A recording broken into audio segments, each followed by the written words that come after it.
My name's Peta Clancy. I'd like to welcome you to this form and content talk called Pulling Apart Elements from History to Speak to My Own Presence with Atong Atem and Salote Tawale.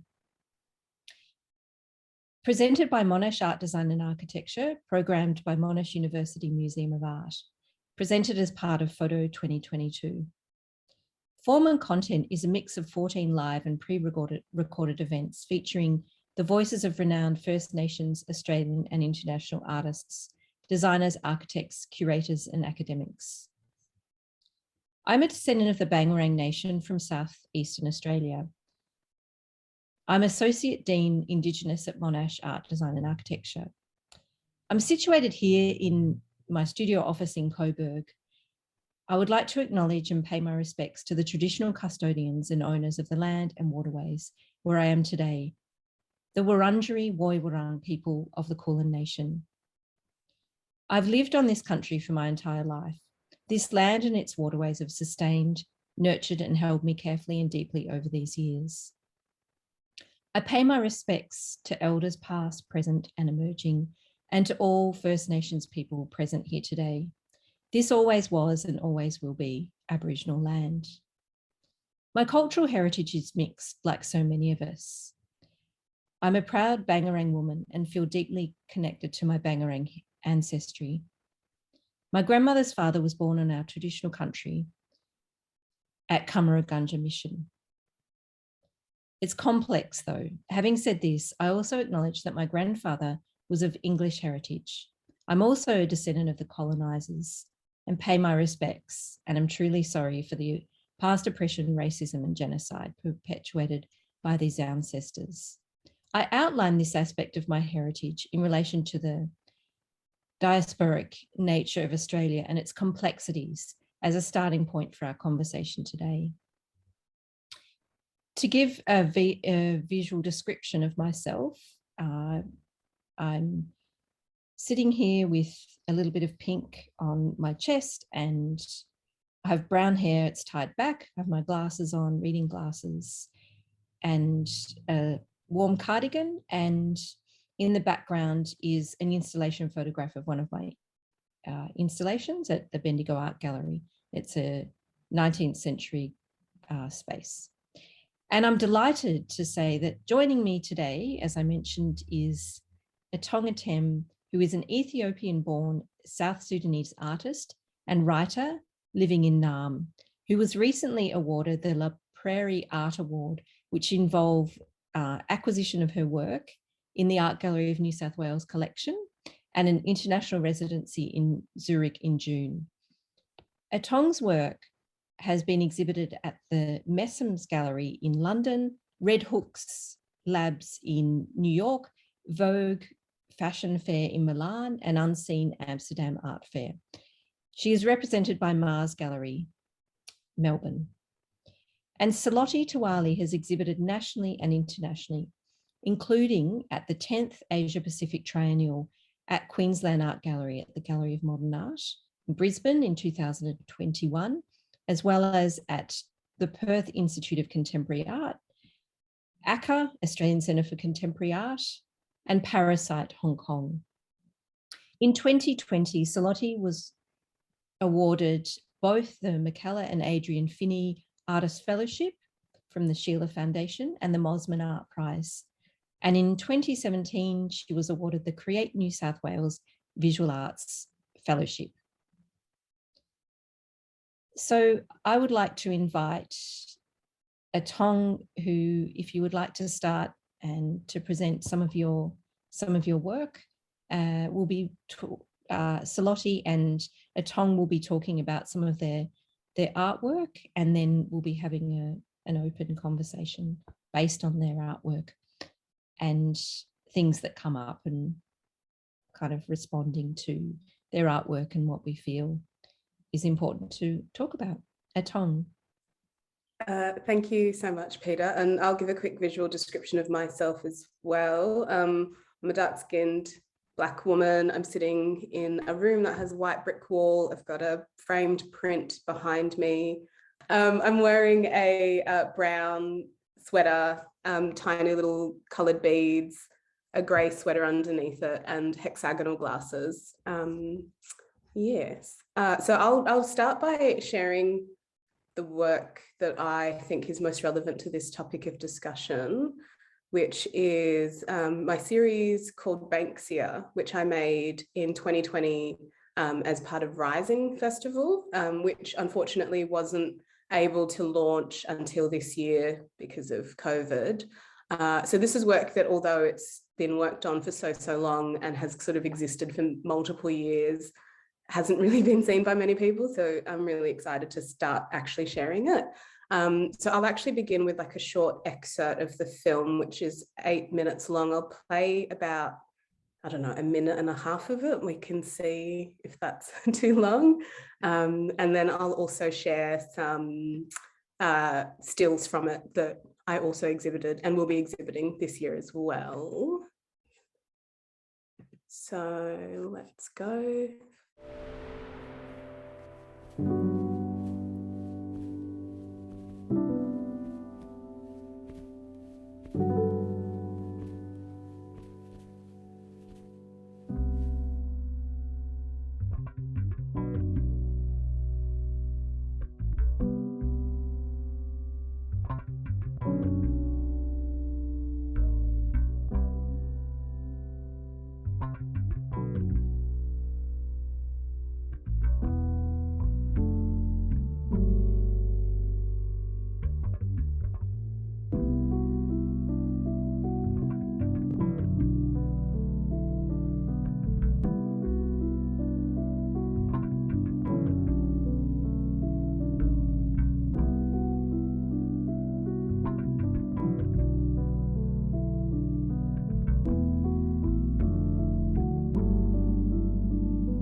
I never know exactly when to cut it off.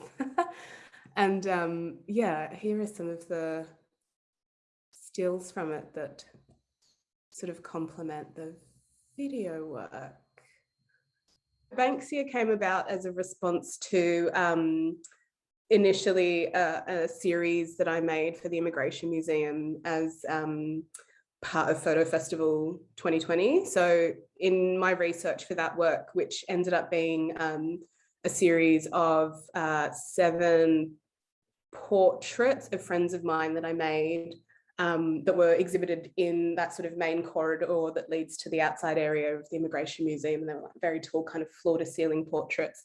I couldn't not sort of do research about the space that I was exhibiting in, which was the Immigration Museum, which has historically or in the past was a site for migrants to either, you know, be approved or not approved to migrate here.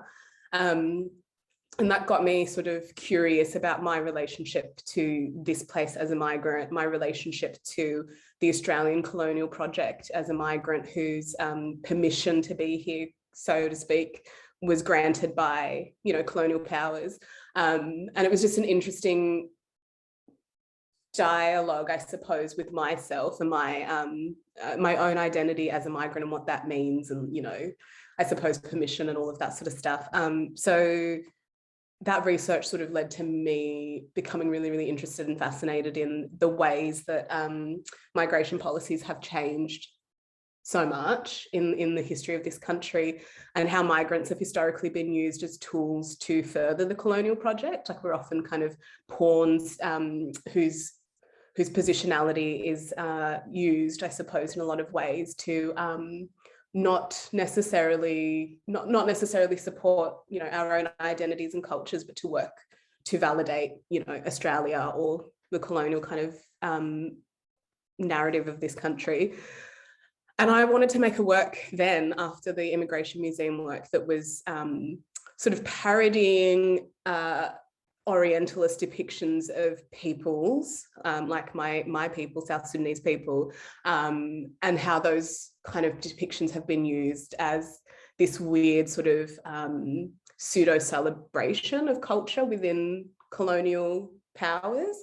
But then I also wanted to talk about that sense of safety that kind of comes from being able to position ourselves within this almost like condensed version of cultural practices and condensed versions of cultural celebration and pride and all of this sort of thing.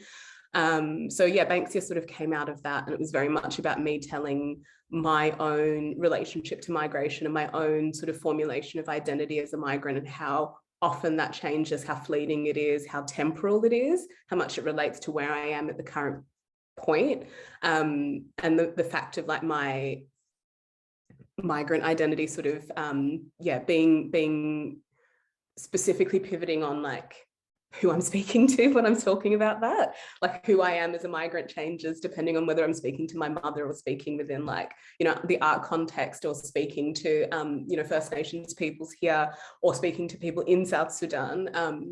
So yeah, the work is sort of about that, but also about how my understanding of myself as a South Sudanese person is extremely personal, even in a way that I didn't fully come to terms with until I started making this work, in the sense that a lot of the things that I've sort of decided are cultural identifiers and cultural signifiers or whatever are actually just familial. So there's a lot of unpacking that C word, culture, and what that actually is, and how much of it is mythology, and how much of it is mythologized. So in coming to terms with that sort of, you know, personal mythologizing of my own ancestry, it kind of gave me, the idea, or the conception of Banksia as this thing where I'm sort of using these sort of Western mythologies, like Greek mythology and all this sort of hugely colonial visuals, I suppose, to create these other mythologies around South Sudanese migration in Australia within my own lens, as like a singular person who creates mythologies constantly anytime I talk about my identity. Yeah, that's really fascinating. Really fascinating when you speak about making the work in the context of the Immigration Museum, and in the context of you know, those bureaucratic colonialist kind of gatekeepers, and kind of moving from the personal to the, you know, seeing immigration in relationship to you and your experience, but seeing it from a much more kind of objective perspective, and then moving back to personal, and reflecting on kind of familial kind of cultural materiality. Yeah, they're really interesting. Thank you. There's so much for us to talk about, and to really, I'd really love to speak more, which we will. Just Salote, if you'd like to talk a bit about your practice, that would be great. I mean, there's so much we could just talk about Atong's practice right now. But I'll just acknowledge the Gadigal people of the Eora Nation, who are the traditional custodians of the land on which I come to you from today, and just recognizing that sovereignty was never ceded. And, you know, as a person of settler, colonial, and Indigenous Fijian heritage, that's the position I come to you from now. not only as a person talking to you today, but in my arts practice. And just to describe myself, I'm wearing a black t-shirt with white pinstripes. I have a mop of unkept curly hair on the top of my head, and have a roundish face with freckles. And the background is a blurry version of the background of my house. So there's just some dark shapes behind me. And I just really appreciate being here to hear you talk about that, Atong, actually. And I'm just going to maybe switch what I talk about, just based on what I heard you talk about just then. Let me share my screen. Yeah, my position is also a focus in my work. It always has been. And quite often the works are a mixture of, my research into archives, personal experiences, experiences of popular culture, experiences of culture as a person living in the diaspora.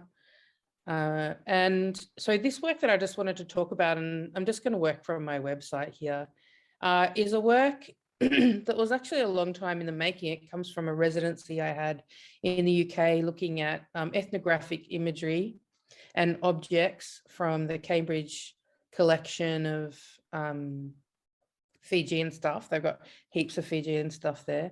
And also Keir Brownlee in Paris. But in actual fact, it all comes together when I have this weird conversation with a French philosophy student at a party. I was sitting with my friends, and this guy was sitting on the right of me and no one was talking to him. And I just turned to him to say hi, and he started telling me about his life. And I was like, oh, I don't really, didn't really enjoy philosophy when I was at uni, just because the philosophers that we talked about it didn't really kind of engage with my experience. And he was like, what do you mean? And got really sort of, I don't know, not aggressive, but really like flustered. And he's like, do you hate white men? And literally I was like, well, I just was talking about art school, but, and I was like, this is my friend Will. And he's like, hi, yeah. It's like, he's a white man. I think he's okay. We're friends. I was sort of just joking, but we got into this whole discussion, and then all of a sudden he pops out with this word, with the sentence, I don't see color, as if absolving himself from any kind of thoughts or feelings of being kind of a racist person. And that really kind of shocked me, because I was like, I don't know, why did it shock me? I guess I'd never blatantly had this conversation with someone before, and he was like, I said, how can you not see color? Like, who's cleaning the streets of Paris? And, he's talking about being in Paris. And I'm like, of all places, to not see color is, and I really thought about it, and it kind of stuck with me. So I'm doing all this other research, but this conversation I've had with this guy is there, and I start to work through it through a series of paintings that end up these hanging paintings that you see before you now, of these sort of half alive, half dead sort of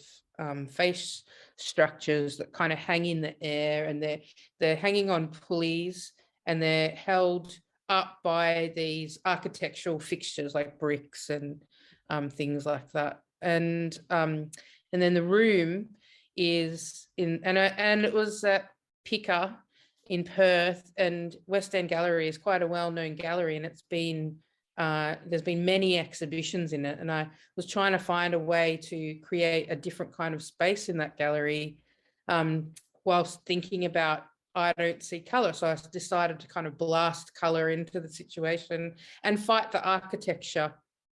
If I just go down here, there's a set of windows on the left. I was trying to use this pattern, which is sort of like a woven pandanus mat kind of a pattern, to kind of change, like reorient the audience, because I had sort of been like reoriented by this whole conversation had like changed my experience of my research. and looking at Fiji and stuff, because I'm spending every day kind of thinking, what do you mean you don't see color? You know, you can kind of get fixated on little things like that. And so I really was just thinking about how we try and absolve ourselves of the way that kind of like society tries to, the attitudes that society brings us up with, and how sometimes those attitudes or are focused at us, and sometimes they're you know, attitudes that we kind of take on ourselves just because, you know, I guess the colonial project society is kind of relentless in the way that the structures affect how we behave in them. And so that's why I'm really trying to do things like literally create other kinds of structures from my history, and also affect the architecture and structures in the work, and in a way create a different kind of image in the experience of the viewer. And so also quite often I have these temporary rooms, which for me have a personal significance. In Fiji, whenever we have something big like a funeral or a birthday or a wedding, usually these temporary rooms in the village or in the cities like are brought up so people can stay in them, their kitchens there. But for me, they've been like schools where I learn about my family, I learn about my culture in a way that a person in the diaspora has to, you know, when you revisit again and again. And within that space too, and so I'm making this work at the beginning of, say, 2020, and all of a sudden the pandemic happens.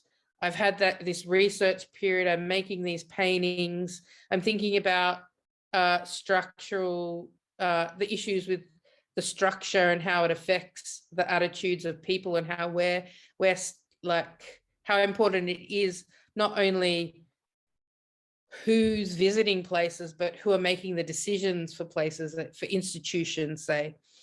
And I'm also thinking about climate change, because that's also a part of it. It's, you know, attached to the colonial project, neoliberalism.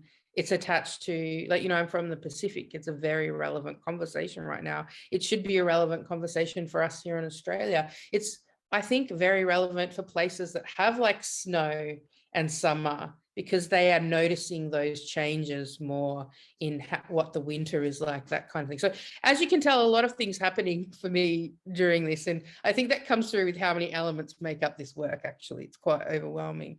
And at the same time, I'm writing every day my thoughts and feelings, going through, you know, these little, like, it wasn't originally in the show, but I start making my own face shields as a way to deal with being in lockdown, you know.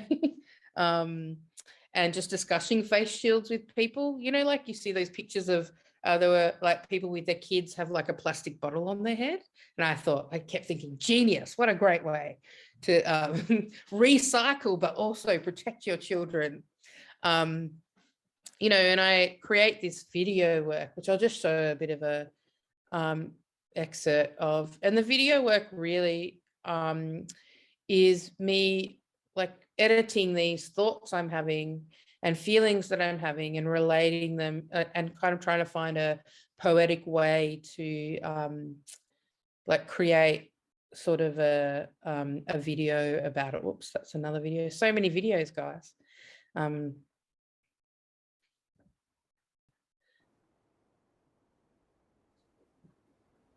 I use myself in a lot of my work. A big part of that is because I feel like maybe there's more empowerment in turning the camera on myself rather than taking pictures of others. In what I try to do, in the position I'm coming from, in the way I work. I also had this sort of drama beginning to my life, and I was almost going to be an actor. And so I feel like I get the nuance out of a performance from what I'm pretty selfish. I just like want to work my way, you know. And also I think I'm getting older and grumpier. I don't know. Sometimes I sit in the wind let it pass over me. It feels as if it's trying to work its way through, into the crevices and holes in my body, to get the stink out. The negativity sticks to me like a sludge, overwhelming in its centuries of hardened power, set into the wood, metal, stone, and concrete, pretending to be absolute. The wind and water can only soften the blow. In my dreams, I wake up every morning, go directly to the ocean.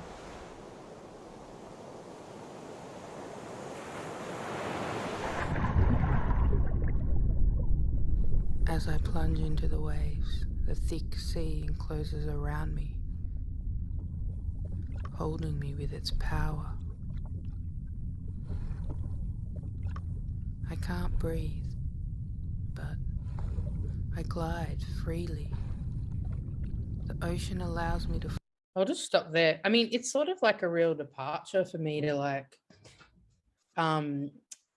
actually talk about my feelings in something, but I felt like the pandemic just like had made me reorient. Just, I was like, oh, I'm just going to do, like, humor is usually a huge part of my work, and I just didn't feel like humorous at the time of making this video.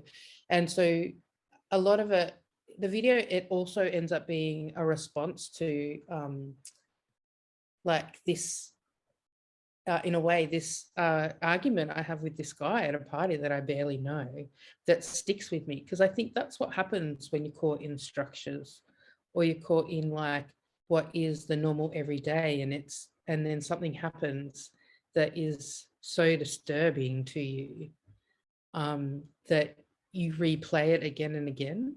So in a way, the kind of clunkiness of that video is really a part of the clunkiness of the experience. And it's sort of important to me to try in some way to get the audience to experience something that might be like or near to what was happening for me at the time. But yeah, so I guess yeah, I guess I just wanted to show that work because I think positionality is really important as a contemporary artist, especially a contemporary artist in Australia. And I really just like the way that you talked about that, Atong, you know. Yeah, I'm super excited for us to delve into each other's work. Yeah. It's really amazing. You've both spoken about being in these, making work in response to these institutional, colonial institutions and institutions of power, and pushing back and bringing your own positionality, but also your own power and your own strength. I just wanted to say, Salote, that experience with the philosopher sounded awful, and totally not validating your own experience or anyone's experience, to just say something like that. Like, that's traumatic. It's fun. It got me to read this. There's this book called I'm Not Talking to White People About Race. Have you heard of that book? So I just got it on tape and started listening to it in the studio, because I was thinking about, you know, people don't like to be challenged on that. They don't like, you know, the structure is invisible and can be like this invisible block. And I think this guy was French, and like their whole national identity is about equality and liberty, and, you know, but if you look at their history of, like, you know, curfews for Arab people, and, you know, where's the equality there? It's just sort of like just about not knowing your own self, you know. But also, weirdly, after that, but it was traumatic, but I got a whole show out of it, you know. I worked through some skills, you know. Yeah. And you mentioned that, like, the the pandemic was potential, like it was quite an introspective time. And Atong, you mentioned that the work that you showed was created over a period of time, and it was kind of stop-start as a consequence of the pandemic. What I'm really interested in is how did it feel like making work in response to the Immigration Museum, but also what it actually stands for? Like, were those video works were they shot in that video work, was that shot in the Immigration Museum? Yeah, a lot of it was shot in there. I think for me it was really about confronting my own bullshit, to be honest, because there was like, I don't know, I guess because I came here at 6 and I didn't choose to be here and this, that and the other, it's very easy for me to sort of feel excluded from, you know, conversations around like settler privilege and that experience. And, you know, I'm a migrant too, and I'm Black and blah, blah, blah, which is so relevant. But again, like Salote said, positionality is very, very important as a contemporary artist. Because I had this like discomfort with being in the Immigration Museum, and like because of its history, obviously, like how it exists now is it's evolved a lot. And I eventually, you know, kind of, I wanted to show work there, and I had to sort of reckon with the fact that the entire country is the Immigration Museum in that way. The entire country that I live in now has that same history, and it has that same, like, you know, it is so that, and it's wild for me to pick and choose where to feel comfortable here. So yeah, it was sort of confronting that about myself. And I think for a lot of, you know, migrant or, you know, non-white settlers, there's a lot of things to confront, especially when we kind of live here and make work here that is about our place here or being here or whatever. So it's very much about that. And I think, yeah, I think it was about kind of having these conversations with other people with similar experiences to me, and especially people who weren't my generation, like my parents, for example, who had that direct, you know, physical, actual connection and experience with the war and the trauma that I've inherited, you know, and like speaking to them about their positionality and their relationship to migration. And you know, it's just, there's just so much space between you know, myself and my experiences as someone who came here at 6 and I grew up here and my accent's like this, and I can do more than just survive, I suppose, versus my parents whose relationship to being in Australia, wanting to identify as Australian, pride in that sort of citizenship and whatnot, like it's such a gap. So it was really important for me to do the work myself within myself and my own community. And by that, I mean like my personal familial connections to figure some shit out and figure it out through this work. Yeah, because at the end of the day, most of all my work is about myself and my relationship to the world at large. And, you know, being a photographer and having that acknowledgement of the history of photography as this tool that was used, you know, to fabricate truth, you know, and there's like this idea, and people still now, especially, you know, with Photo Festival coming up, there's a lot of conversations about like the camera as this unbiased thing and this tool that is nothing but factual, which I totally disagree with. And having that history of photography and the camera and all of these sort of mediums that are now kind of cool and fun, and it's just still be kind of still have their implicit kind of power and weaponry removed in order to make them sort of you know, not weapons anymore. It just felt really important for me to acknowledge my power, or whatever, my position as a person who wields this weapon. And what does that mean when I depict people, and what does it mean for me to kind of be behind a camera in the Immigration Museum, you know, taking photos of these you know, settler ships that came in, as like that's the start. But you know, I just wanted to sort of acknowledge that I'm not here because there was a war that happened when I was a baby, and then my parents ended up, you know, talking to the UN, and then they came here, and now I'm here. I'm here because of those ships that came here hundreds of years ago, and I'm here because of that history. I wanted to make a very direct connection, and that lineage is my lineage, whether I like it or not. Yeah, like again, similar to you, Salote, 1,000,001 ideas coming out. And I think a lot of that has been being able to stew in the pandemic and have nothing but your thoughts. And there's so much that has happened. I mean, I can't count how many times I've been asked to speak about, you know, the Black Lives Matter movement and George Floyd and all of this stuff. And it's just like, positionality is like a big thing right now, but it's sort of, it felt really bizarre to talk about Blackness globally without talking about Blackness here, as a South Sudanese migrant and all of that stuff. So yeah, the Immigration Museum sparked a lot of stuff. And it's only continued to spark so much more since then, to be honest. It's really good that a good moment to recognize your own privileges within the fact that we are actually just making art and we're making works like about whatever we're making. The fact that we have that voice says a lot about the privileges that I guess that we have. But it is interesting, that Black Lives Matter conversation too, because like so many people were like, oh, what a you know, now with this Black Lives Matter movement, what are you, the people you know, saying? And I'm like, well, what about deaths in custody? Because that's been there's been lots of marches, there's been lots of you know, people protesting, trying to have a voice on that for years before Black Lives Matter.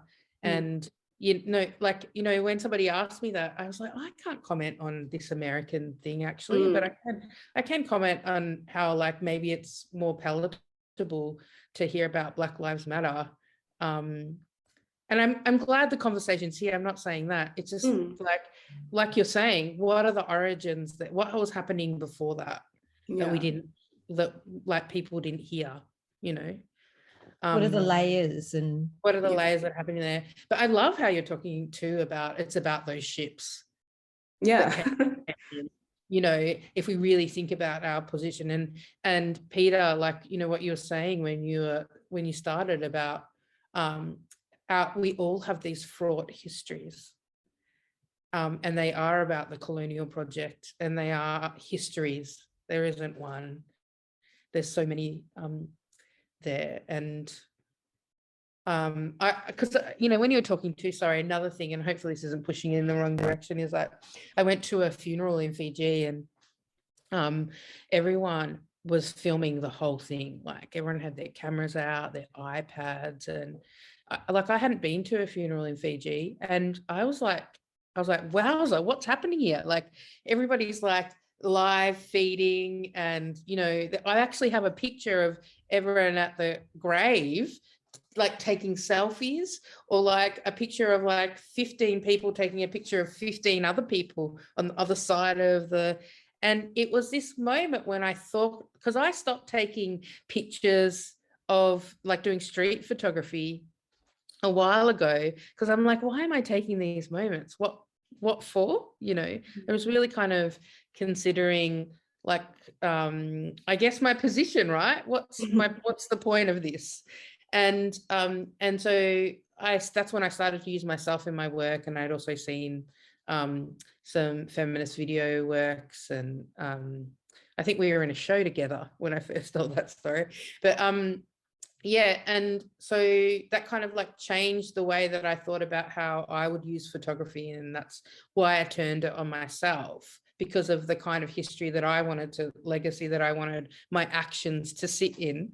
And so then when I'm at this funeral and like watching this happen, and I'd also sat down and been given an album, and I thought, I was like, oh, it's because I haven't been in Fiji for a couple of years, it'll be like, you know, the kids going to school for the first time or whatever. But it was actually the preparation of a body for like burial. And I realized that actually also photography has been taken back and used in culture for not just the purposes of the colonial project, recording and knowing everything, and incorrectly cataloguing that, if I may say, but also for sharing moments when people can't be there, and recording important family events. And in that moment, I just felt really happy about photography, if that makes sense.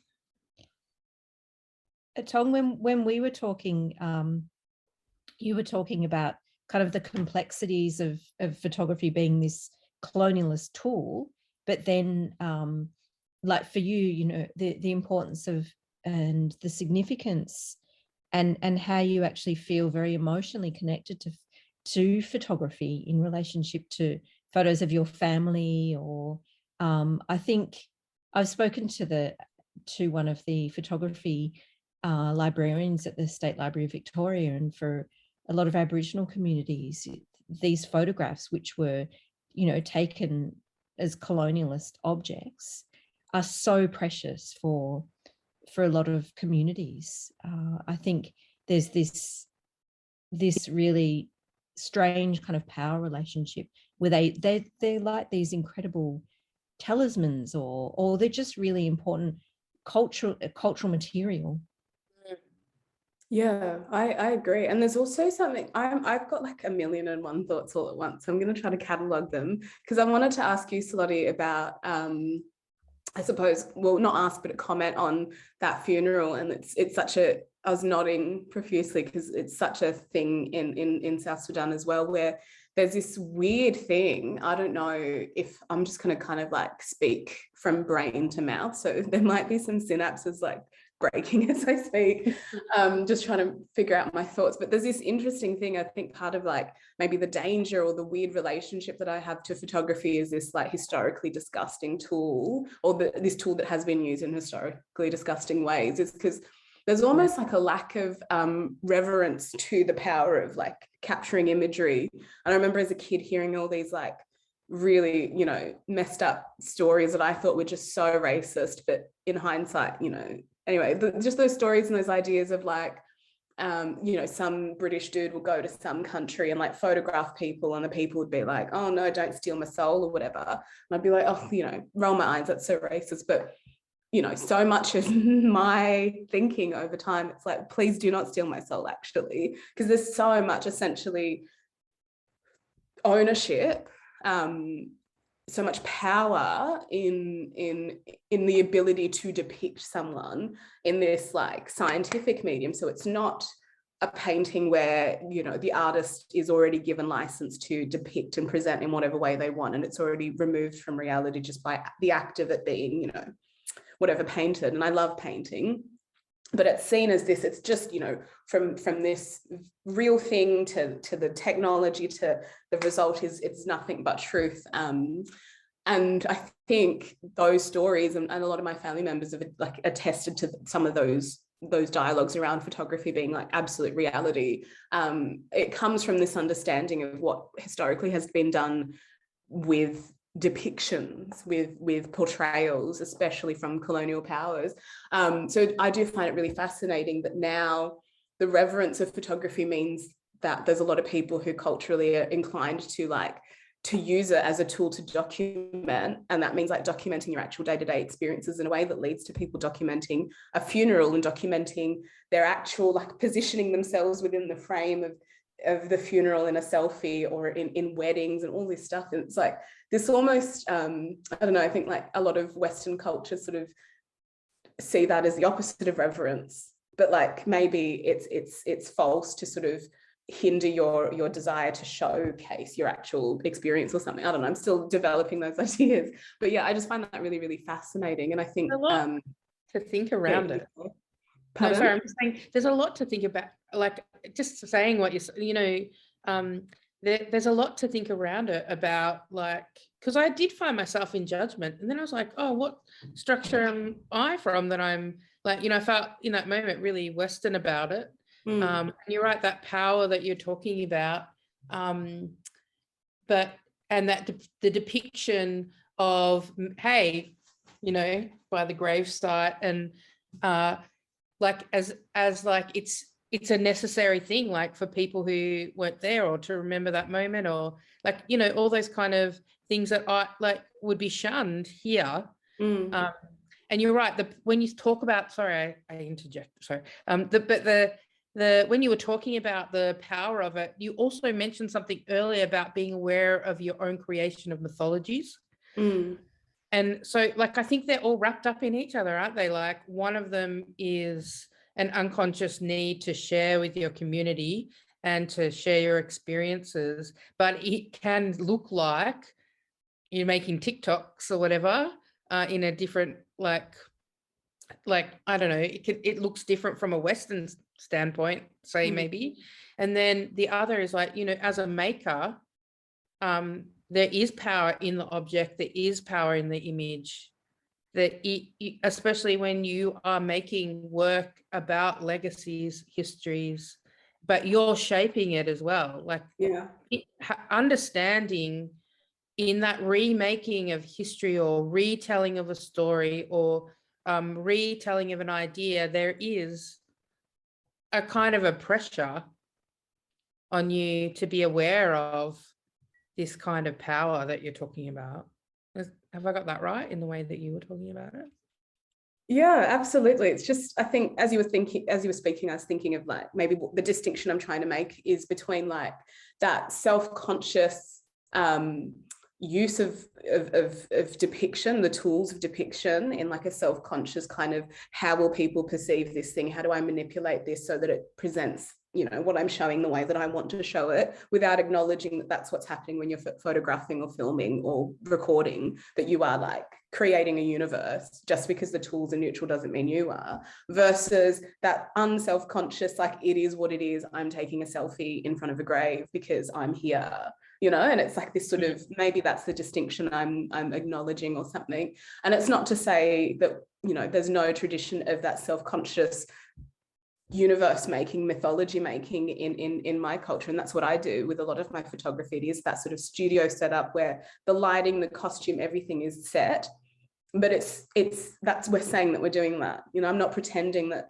that's documentation devoid of my hands or my eye or my whatever. And perhaps that's what made me so excited about the history of studio photography when I learned about it, because I learned about photography pretty chronologically, unintentionally, and that I came across ethnographic photography and like Smithsonian museum archives of South Sudanese people, and it was just like, that's so foul. And then before I had enough chance to just think, fuck photography, it's so gross, I learned about studio photography, and as a response to that, and as an acknowledgement of the power of photography and film and all of that. And it wasn't documentation or documentary in the literal or like the traditional sense, but it so is that, you know, it so is documentary, it so is, you know, honesty, because it's acknowledging that mythology and myth making is part of everyday practice and it's part of everyday culture, and it is what makes and allows culture to like evolve and become liquid over time, and like it's not stagnant. And I find that really, really powerful. I think acknowledgement is powerful, essentially. Yeah, in not trying to be general, but there is a huge history of like photography and like studio photography and African history. Like, I think about some of my favorites are like Seydou Keita and Samuel Fosso, of course, because you know, just because he like documented himself, and you know, when I found his work, I was like, oh, like, you're amazing. But so when you started, did you already know about those artists, or were you? That's why I started. Yeah, I'm so excited by that. I studied painting initially at Sydney Uni, did that for 2 years at SCA, and then moved to Melbourne, moved here to finish uni. Never got around to finishing because life, but also because I was so jaded by the time, because at that point I had done not very much art history, thought that I would be able to completely escape it because I was just so not into it. But then of course, like, transferred over all my units, and they were like, look, you've done so much studio stuff, you can't graduate without art history, you've got to do these art history units. And it was there that I sort of just lost my passion or my interest or my intrigue, because it was just so like just so, not even, I don't know, the word for it is actually really simple. I feel like it was just not truthful. It was just not honest. It was just not realistic. And it was just so Western.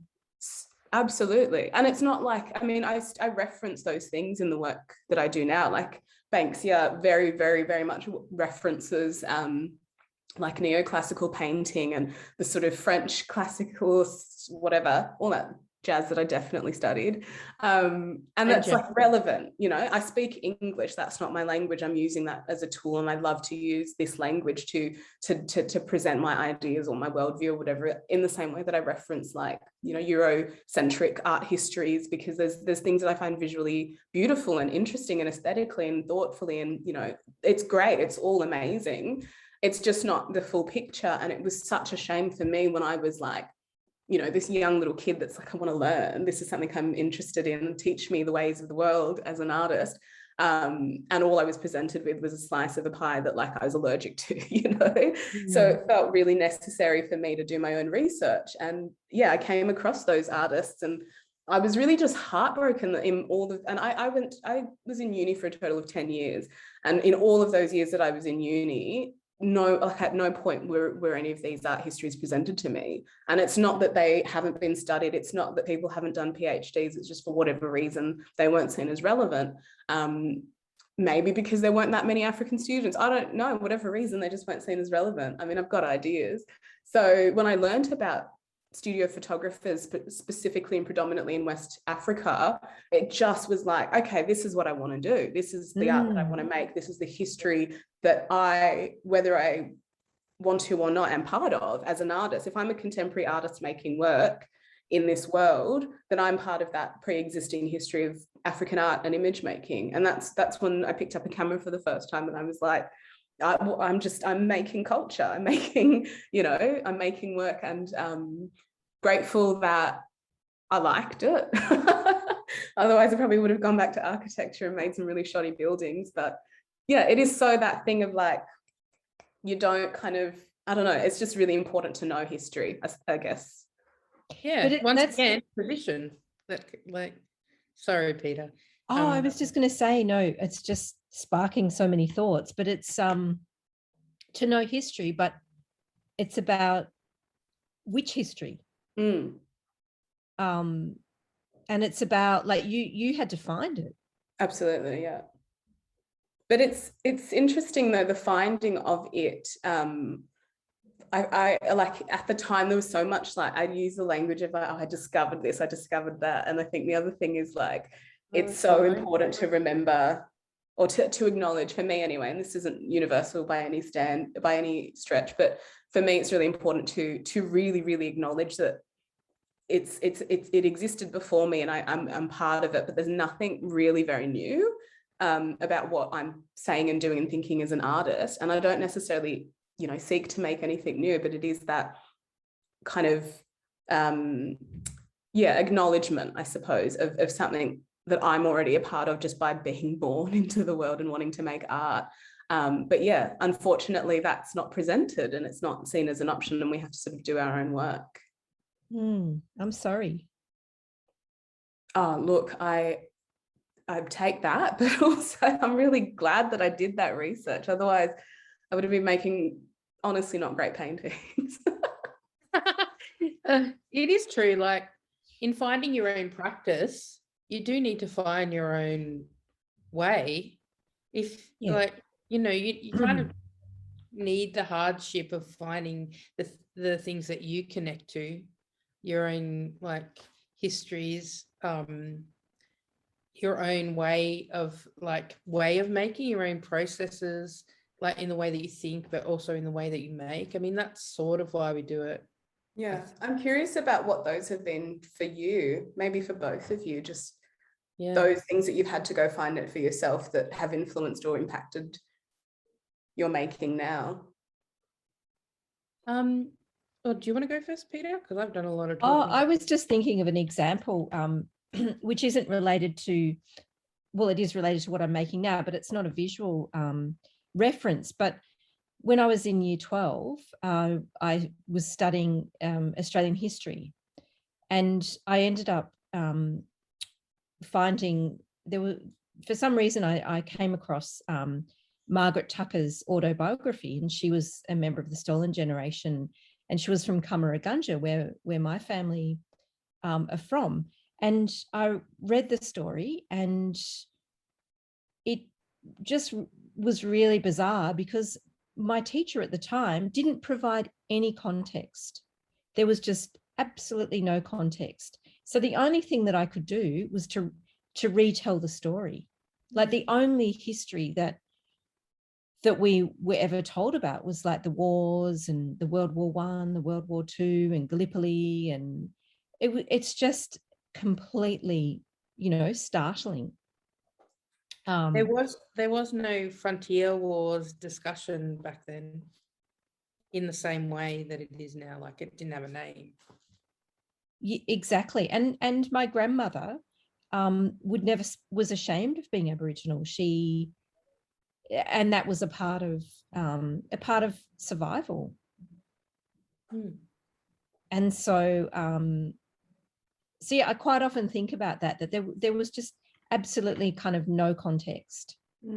And I get really angry because yes, I guess it's over time that I've kind of realized that I don't know what she'd done a PhD, this teacher of mine, this history teacher, but I can't even remember her name. I don't know what but it was just so, like, what was presented was just so heroic and male and white. And but I think, Atong, what you were saying before about, discovering the West African studio portraits, I think there's something really unique about the context that we're in Australia, that we're working in. Like, it's those ships that came in, but it's also, you were talking about like,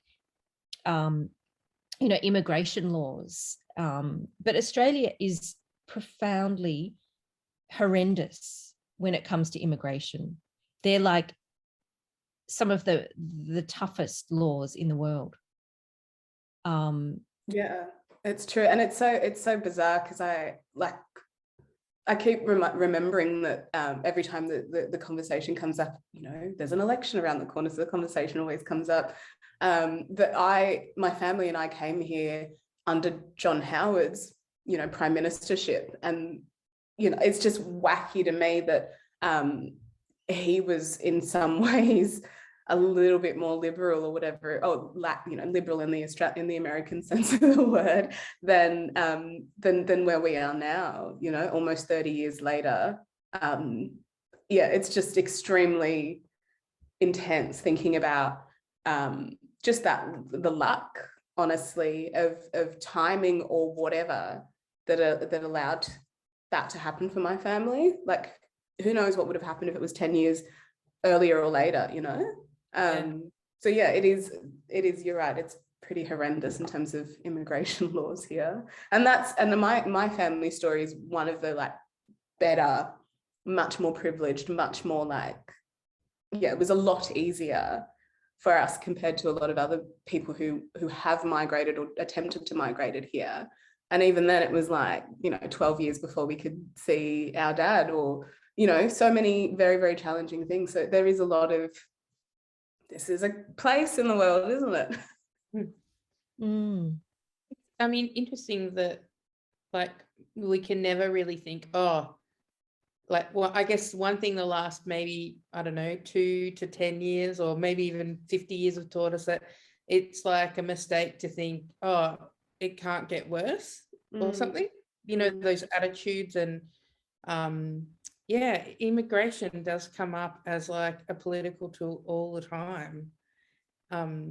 Even like, horrendous. With the floods in Lismore, there were these Fijian meat factory workers who couldn't work because of the floods, and they lifted these people out of an old people's home and saved them.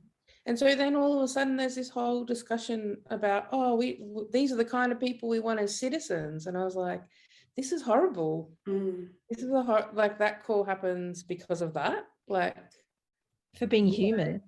Yeah, just being human, and like how, okay, well, those people are okay now. you know, they were lifting those dogs and people to safety, which is amazing and heroic, don't get me wrong. It's just like not all right, isn't it, for that to be why it's on the table, you know. Mm. I'm really intrigued, Salote, what artwork or did you find? Oh yeah, oh gosh. I remember remember I'm gonna like just squash time and just say quickly, first time I ever went into, I think, the National Gallery of Victoria, or no, even a gallery, I was intrigued but felt really out of place. And I think I'd felt out of place in Australia anyway. And so I just really worked hard at being there and wanted to be an artist. And then I thought that meant being a painter also. And this is me as a kid. And then my photography teacher was really awesome in high school. He was amazing, Mr. Nadolny. And then I saw the works of Tracy Moffat, and I was like, oh, an artwork can be anything. And then I saw the artworks of the feminist video artists, and I'm like, how can that be art? You know, just questioned it, kept watching and then started to use my own body and ideas. I started to like formulate ideas more strongly and positionality, even though I didn't use that term, became a really big part of the way I thought about making work. And there's various artists along the way, but I would say like most recently probably Lubaina Himid from the UK, who made these painted cutouts and was a Turner Prize winner. And actually when she won the Turner Prize, there was like, people were fraught because she won on a work that she'd made in the 80s, which was an amazing work that I had seen. She was an older artist, you know, Afro-Caribbean heritage. And like, you know, people were outraged because it was an old work and that it shouldn't win the Turner Prize just because it's trying to like remake history or, you know, rechange history or whatever. And it's like, no, but it was also legitimately a really awesome work. Like it's a great work. And I can even see what I do today is affected by listening to her talk about her work and looking at her artworks. And then also maybe that Eileen Morton Robinson article, Bodies That Matter on the Beach. I always try to get my students to read it, you know. I think it's important. Anyhow, that in a nutshell, some of the things. We might have to wrap up. Yeah, what a fascinating conversation. I would really like to extend my sincere thanks for the amazing conversation and sharing your artwork, Atong and Salote, and thank all the audiences for being here with us. It's been a really amazing conversation. Great to speak with you.